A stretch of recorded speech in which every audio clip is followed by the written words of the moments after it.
जय श्री राम, भारत माता की जय, वंदे मातरम। मैं मुकेश शर्मा, मजदूर नेता। भ्रष्टाचार यदि किसी श्रमिक की और गरीब की मौत का कारण बन जाए तो फिर भ्रष्टाचार नहीं होता, वो महापाप होता है। श्रम विभाग का हेल्थ एंड सेफ्टी विभाग भवन निर्माण से जुड़े श्रमिकों की सुरक्षा के लिए जवाबदार रहता है कि जहां पे भी निर्माण स्थल हो वहां पर श्रमिकों को सुरक्षा के साधन प्रोवाइड किए जाए, जिससे कि श्रमिकों की मृत्यु ना हो, ना कोई एक्सीडेंट हो। पर देखने में आया है कि श्रम विभाग के अधिकारी अपना कार्य न करते हुए भ्रष्टाचार कर रहे हैं। उसका नतीजा है कि निर्माण स्थलों पर श्रमिकों की मौत हो रही है। और सबसे बड़ी बात तो यह कि जो सरकारी उपक्रमों में निर्माण कार्य हो रहे हैं वहीं सुरक्षा के साधन श्रमिकों को उपलब्ध नहीं कराए जा रहे हैं। जैसे कि इंदौर नगर निगम परिसर में श्रमिक महिला की मृत्यु हो गई सुरक्षा के साधन न होने के कारण। इंदौर जिला अस्पताल में श्रमिक भाई की मृत्यु हो गई सुरक्षा के साधन न दिए जाने के कारण।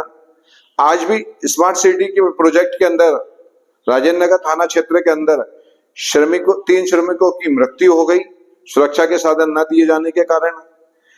श्रम विभाग के हेल्थ एंड सेफ्टी विभाग के हर्ष चतुर्वेदी, जिन पे ये जवाबदारी है, पर ये अपना कार्य ढंग से नहीं कर पा रहे हैं।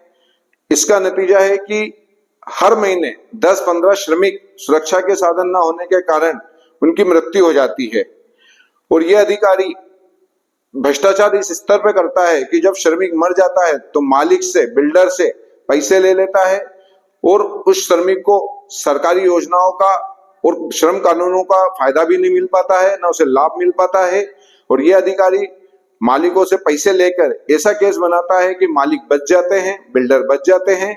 इस कारण से कोई भी मालिक, कोई भी बिल्डर श्रम कानूनों का पालन नहीं कर रहा है।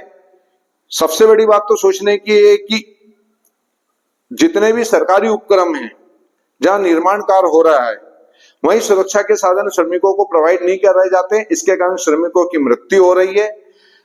इस विषय पे समय समय पे सारे डिपार्टमेंट के लोगों को, अधिकारियों को, विभागों को मेरे द्वारा लिखित में दिया गया है। उसके बाद में भी ये लोग स्वयं संज्ञान नहीं लेते हैं। क्यों? क्योंकि 5 लोग मर रहे हैं, 2 लोग मर रहे हैं, 1 लोग मर रहे हैं, इनको कोई फर्क नहीं पड़ता है। जब तक कोई बड़ी दुर्घटना ना होती है ये अधिकारी और ये सिस्टम इतनी मोटी चमड़ी के हो गए कि इन्हें कोई फर्क नहीं पड़ता है। मैं उन श्रमिकों की मौत को अगर रोक सकूं जिनके परिवार बर्बाद हो जाते हैं भ्रष्ट सिस्टम के कारण, उसके लिए मैं प्रयत्न कर रहा हूं। और मेरी सरकार से और सिस्टम के अधिकारियों से, कलेक्टर से, श्रम कानून के जो पुरोधा है, लेबर कमिश्नर से, इन लोगों से हाथ जोड़ के निवेदन है कि आप श्रम कानूनों का पालन, जो सरकारी उपक्रम है कम से कम उसमें तो चालू करें। क्योंकि सरकारी उपक्रम यदि निर्माण स्थलों पे श्रम कानूनों का पालन करेंगे तो प्राइवेट जगह जहां बड़े बड़े मॉल बन रहे, बिल्डिंग बन रही, वो भी इसका पालन करेंगे। पर अगर श्रम कानूनों का पालन सरकारी डिपार्टमेंट के जहां प्रोजेक्ट चल रहे हैं वहीं अगर पालन नहीं होगा और श्रमिकों की मौत होगी तो एक गलत संदेश जाएगा। श्रम विभाग का हेल्थ एंड सेफ्टी विभाग भ्रष्टाचार की इतनी पराकाष्ठा पार कर गया है कि श्रमिकों की मौत के जो सौदे 50,000 से लेकर 2.5 लाख तक के ये करते हैं। ये बहुत गंदी बात है, ये पाप है, ये भ्रष्टाचार नहीं बड़ा पाप है और इसे रोकना चाहिए। जय श्री राम, भारत माता की जय, वंदे मातरम।